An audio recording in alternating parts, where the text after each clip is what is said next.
శ్రీ గురుభ్యో నమః. చిన్ననాటి చందమామ కథలకు స్వాగతం. ఈనాటి కథ శీర్షిక పాత తాళపు చెవి. రాసినవారు వి రత్నకుమారి, కడప. అనగనగా అబ్బాస్ అనే ఒక కుర్రవాడు ఉండేవాడు. అతను చాలా మంచి పిల్లవాడు. తల్లిదండ్రులు చిన్నతనంలోనే పోవడం చేత అబ్బాస్ను ఒక రైతు చేరదీసి పెంచుతున్నాడు. ఇలా ఉండగా ఆ దేశంలో ఒకప్పుడు కాటకం పట్టింది. తిండి లేక ప్రజలు మలమల మాడిపోతున్నారు. ప్రాణాలు నిలబెట్టుకోవడం ఎలాగా అని రైతు బెంగతో ఉన్నాడు. అటువంటప్పుడు ఎంత అభిమానం ఉంటే మాత్రం అబ్బాస్కు అతనేమి సాయపడగలడు? నాయనా, కలిగినన్నాళ్ళు మాతో పాటు మంచో చెడ్డో కాలక్షేపం చేశావు. ఇప్పుడు కాలమంతా తలక్రిందులైపోయింది. ఏమైనప్పటికీ ముసలివాళ్ళం. మేమెక్కడికి కదిలిపోగలం? ఇక్కడ మాతో మగ్గిపోవడం కంటే కుర్రవాడివి కనుక కాటకం లేని మరో దేశం చేరుకుని బాగుపడటం మంచిది కదా. నా మాట విని నువ్వు వెళ్ళు, మేలవుతుంది అని చెప్పి దీవించాడు. ఆ ప్రకారం అబ్బాస్ బయలుదేరి సాగిపోయేసరికి పాడుపడి అక్కడక్కడా ముక్కచెక్కలుగా మిగిలిపోయిన ఒక పురాతనపు కోట కానవచ్చింది. అలసి ఉన్న అబ్బాస్కు ఆ పాడుకోటలోనే పడుకునేసరికల్లా నిద్ర పట్టేసింది. నిద్దట్లో అతని భుజానికి ఏదో బరువుగా తగిలేటప్పటికీ కళ్ళు విప్పి చూశాడు. ఒక చెయ్యి ఆకారం, అందులో ఒక వెలుగుతూ ఉన్న దీపం అతనికి కనిపించాయి. కనపడటమే కాదు, ఆ చెయ్యి కదిలింది. ఈ చిత్రం చూసి ఆశ్చర్యపడి అబ్బాస్ ఆ వెలుగు వెంబడే వెళ్ళగా ఒక గొప్ప భవనం కనపడింది. అతను అందులో ప్రవేశించాడు. భవనంలో లెక్కలేనన్ని గదులున్నాయి. ఒక విశాలమైన గదిలో 1000 రకముల పిండి వంటలతో సహా భోజనం సిద్ధంగా ఉంది. అబ్బాస్ కడుపు నిండా భోంచేసి మళ్లీ వెలుగును వెంబడించాడు. అందచందాలతో అమరి ఉన్న మరొక గదిలో రకరకాల దుస్తులున్నాయి. అబ్బాస్ తన పాత గుడ్డలు విడిచేసి మంచి సిల్కులు తీసి ముస్తాబు చేసుకున్నాడు. అక్కడనే దగ్గర ఉన్న హంసతూలిక తల్పం మీద హాయిగా పడుకొని నిద్రపోయాడు. మర్నాడు ఉదయాన ఆ చెయ్యి మళ్లీ కనపడి, అబ్బాస్, నువ్వు ఓరిమి కలవాడివి, మంచి ధైర్యశాలివి కూడా.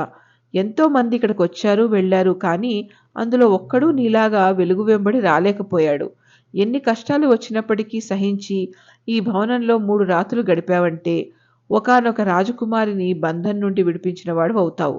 అందువల్ల నీకెంతైనా మేలు కలుగుతుంది అని అతనితో చెప్పింది. రాజకుమారిని విడిపించడం కోసమని అబ్బాస్ ప్రాణాలైనా అర్పించడానికి సిద్ధంగా ఉన్నాడు. రాత్రి కాగానే భోజనాల గదిలోకి పోయి మామూలుగా భోజనం చేసుకుని పక్క గదిలో హంసతూలికా తల్పం పైన హాయిగా పడుకున్నాడు. అర్ధరాత్రి సమయాన ఒక పెద్ద పటాలం వచ్చి చొరపడి వాళ్ల చేతులలో ఉన్న గదలతో సున్నంలోకి ఎముకైనా మిగలకుండా అబ్బాస్ను చితక్కొట్టారు.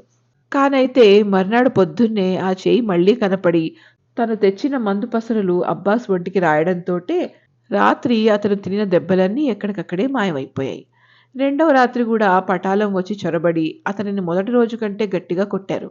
కిక్కురు మనకుండా అబ్బాస్ దెబ్బలన్నీ ఓర్చుకున్నాడు. మర్నాడు ఉదయం మళ్లీ ఆ చేయి వచ్చి మందు రాసింది. మూడవ నాడు మళ్లీ పటాలం వచ్చి కింద మీద చూడకుండా అబ్బాస్ను చావమోదారు. నోరు మెదపక అతను ఆ బాధలన్నీ సహించాడు. మామూలుగా ఆ చేయి మర్నాడు వస్తుందని అబ్బాస్ కనిపెట్టుకుని ఉన్నాడు. కానీ అతను అనుకున్నట్టుగా ఆ చేయి రాలేదు.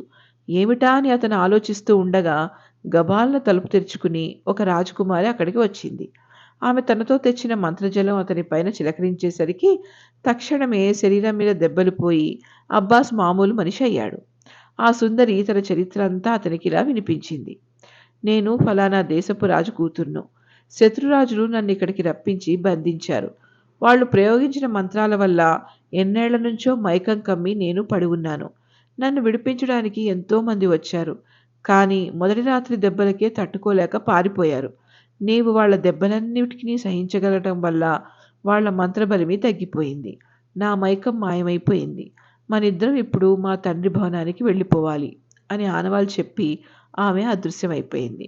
ఆమె అదృశ్యం కాగానే అబ్బాస్ పాడుకోటలో మురికి బట్టలతో ఉండిపోయాడు.